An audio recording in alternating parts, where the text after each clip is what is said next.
কিতা কঙুরে ভাই কল সত্য যুগের সাইকেল সত্য কথা যেগুলি কলির যুগে আতি আতি একেবারে চরম মিথ্য কথা হরিণিত হয়ে গেল। আরও সত্য যুগের সাইকেল সত্য কথার মধ্যে একান কথা হলো আই তোমার একেবারে নিঃস্বার্থে ভালোবাসি।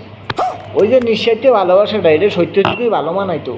কলির যুগের মানুষ হেতেরে কাফার মতো চিবাইয়া হানের মতো কাইয়া ফুট করে ফালাই দেয়, আর তারপর দুদিন পরে ঝগড়া করে মাইয়া হামদার ছেলে হামদার ওই যে ভালোবাসা বেচারাটা মধ্যে হইরা মারিতে লুটফুট। কিন্তু কথা কয় না ভালোবাসার টান, ওই ভালোবাসার টাইনে ওই মাইয়া আর ছেলে কয়েক মাস পরে আবার মুখোমুখি হয়।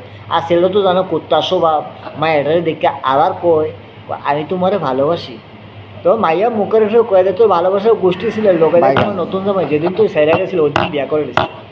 তাই কই কলির যুগের যে ভালোবাসাটা ওইটা নামের ভালোবাসা, কামের বেলা একেবারে কাজ করে। আর এখন হইলো সত্য যুগের 2 নম্বর সত্য, যেটা কলির যুগে আইয়া একেবারে লাজ লজ্জা হুই রাখাই দিছে কই। আর ওই 2 নম্বর সত্যটা হইলো যে পড়াশোনা করে হেতো ছাত্র, আর সব শিক্ষকের কাছে বলে সবই ছাত্র। যদি শিক্ষকের কাছে সব ছাত্র হয় তাহলে শিক্ষক ছাত্র বিয়া করে কেমনে কেমনে বিয়া করে নির্লজ্জ। এর লাগিয়া কলির যুগের বড় বড় স্টুডেন্টরে পড়াশোনা করার পরেও হেতে অত বড় হয়ে গেছে, তারপর হেরে বলদ কয় বলদ। ঠিক আছে, ওইটা গেল 2 নম্বর সত্য। চলো এখন আমরা যাই সত্য যুগের 3 নম্বর সত্যর দিকে। আর সত্য যুগের 3 নম্বর সত্য রইল মা বাবার কাছে বলে সব সন্তান সমান। কিন্তু এই কথাটা কলির যুগে আইতে আইতে রে ভাই এমন এক রূপ ধারণ করছে, মা বাবা যদি সব সন্তানের কাছে সমান হয় তাহলে হুলাফাইন ফাঁকা করে তাকে আর মা বাবা বৃদ্ধাশ্রমে কেনে যায়। আর ওইটা নিয়ে আমি বেশি কথা কমো না, অনেকের একেবারে মরিচ লেগে দেবো কথা, ওই কথাটা আপনারা কমেন্টেই কন। ঠিক আছে, এখন চলেন 4 নম্বরের দিকে। একেবারে 4 নম্বর সত্যর দিকে, যেটা আজকের লেগে একবারে অন্তিম। আর ওই 4 নম্বর সত্যটা হয়েছে কি জানেন, আইন বলে শুনছি সবার লেগে সমান।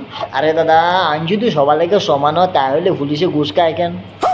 যদি কোনো ভালো মানুষ যদি মদ খায় পুলিশে তারা একেবারে ভালো করে আশীর্বাদ দেয়, কিন্তু পুলিশে মদ খাইলে কে কিছু কয় না কেন? মজা আয়। যদি কোনো নর্মাল মানুষ রাস্তা দিকে চলে যায় বিনা হেলমেটে, পুলিশে তারা লামে বুঝানির আগে একেবারে কেলানি ফেতানি ভালো করে দিয়ে এরপরে বুঝায় বিনা হেলমেটে গাড়ি চালাবেন না, ক্ষতি হইতে পারে আপনার। ক্ষতি তো যা করে করেই আসছে পুলিশ ভালো করে কেলান্তি দিয়া। তাহলে ওই ধরনের পুলিশের বিপক্ষে কী করা উচিত, যেগুলো পুলিশ শুধু মানুষের দিকে নজর থাকে, নিজের দিকে নজর থাকে না। আমার তো মনে হয় হাতের মধ্যে করে স্যাপ দিয়ে একেবারে মাথার পিছনে ভালো করে আশীর্বাদ দেয়। আপনাদের মেজাজে কী কমেন্টের মধ্যে জানান। আর যদি ভিডিওটা ভালো লাগে একটা লাইক দেন। আর আমরা তো ভাই নতুন নতুন আইসি, একটা চ্যানেল বানাইছি, যদি পারেন চ্যানেলটা একটা সাবস্ক্রাইব করেন। আর পরের ভিডিও আপনাদের লগে মিলতে আসি, অত সময়ের জন্য একটু বিদায় দেন আমারে আহিকা। হ্যাঁ, নমস্কার।